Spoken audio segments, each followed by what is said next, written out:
Assalamualaikum warahmatullahi wabarakatuh, and welcome to our discussions on the demands of society from the teacher as a person.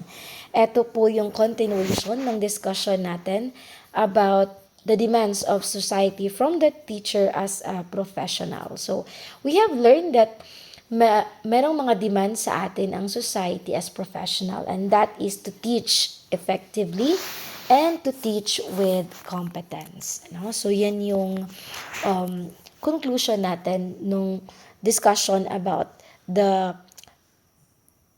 lesson 1 ng chapter 2.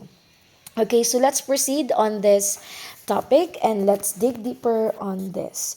So, accordingly, there are 12 characteristics of an effective teacher, and that is according to Robert Walker. No, ito yung na-identify niya na characteristics ng isang effective na teacher based on his research. So, ang research na yon ay 15 years na ginawa, no? 15 years long yung pagkandak niya ng research about this characteristic. So he come up with 12, no? The first one is yung trait dapat ng isang teacher ay prepared, no? Meaning to say, the teacher comes to class each day ready to teach. Alam niya kung ano yung ituturo niya sa mga estudyante. Ang pangalawang trait naman or yung characteristic ng isang teacher ay ang pagiging positibo. Meaning to say, the teacher should have optimistic attitudes about teaching and about students. So, gaano man kahirap yung pagtuturo, still positive dapat si teacher. At gaano man kakulit yung mga bata, still dapat positive si teacher sa kanyang estudyante. No? And then the third trait is the teacher hold high expectations. No?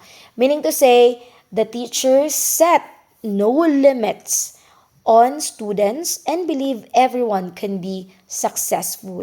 No? Kahit gaano man siya kahirap magbasa, isipin mo na yung batang yan will be one day magiging successful. And you should set high expectations to them. No? There's no limit. Because after all, you are a teacher and you need, no, to guide them as individuals. Okay, next, in the trait 4, teacher should be creative, no?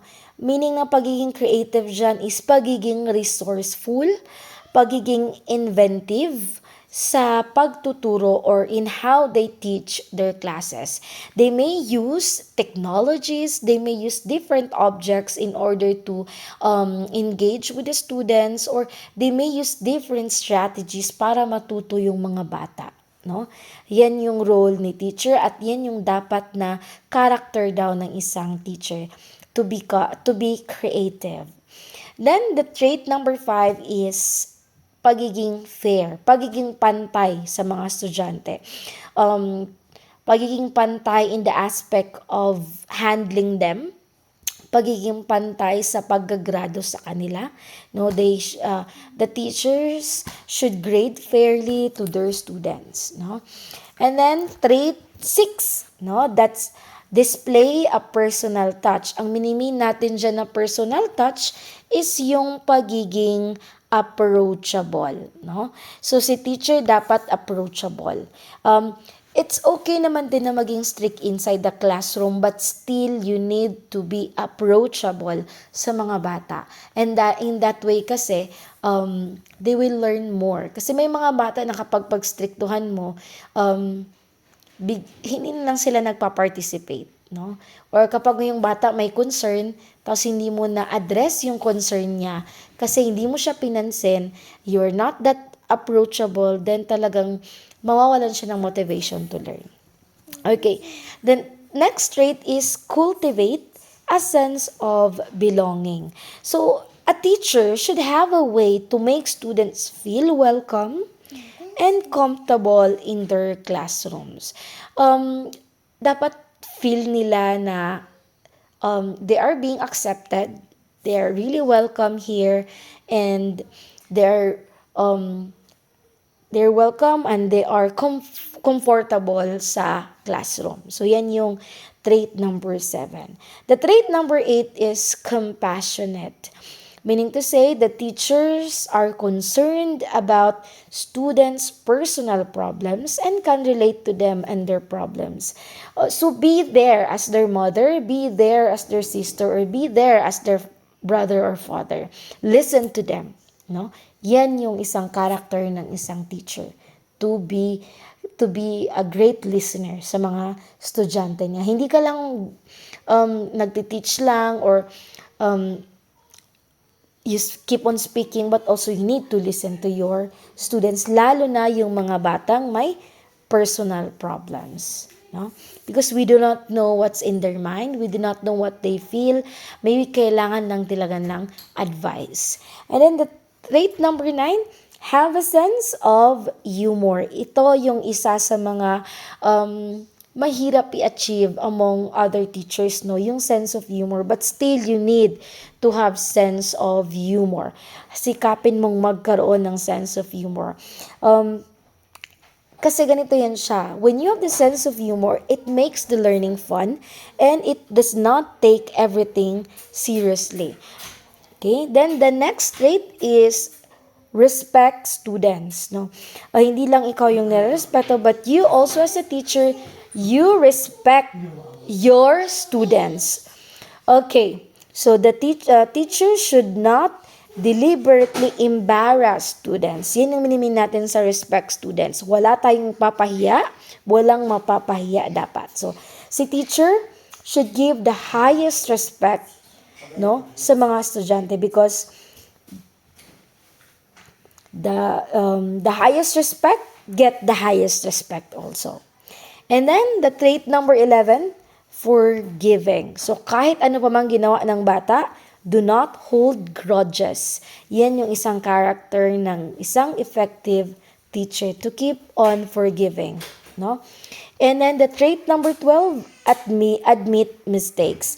Though we are the source of knowledge na, para sa mga bata, sometimes we really commit mistakes, and if you know or you eventually learn that you commit mistakes, then quick to admit na you are wrong. No?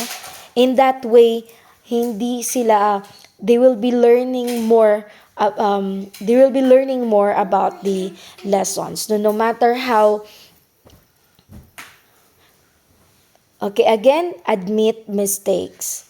So these 12 traits of good teachers are the same traits, no, given by the students of these writers every time they ask various classes to list down traits of effective teachers. Because si Robert J. Walker, ang respondents niya ay mga in-service and pre-service teachers, at eto talagang 12 traits na to yung sinusulat ng mga respondents, no?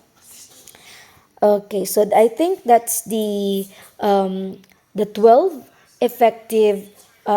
characteristics of an effective teacher. So, in conclusion, the most common personal trait given to describe the effective teacher is caring, no? At the end, caring pa rin yung hinahanap ng mga bata. Isang caring na teacher, dahil accordingly, a caring teacher is fair.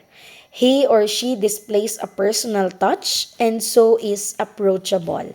He or she makes every learner belong and feel welcome. Kaya kailangan natin ng isang caring na teacher.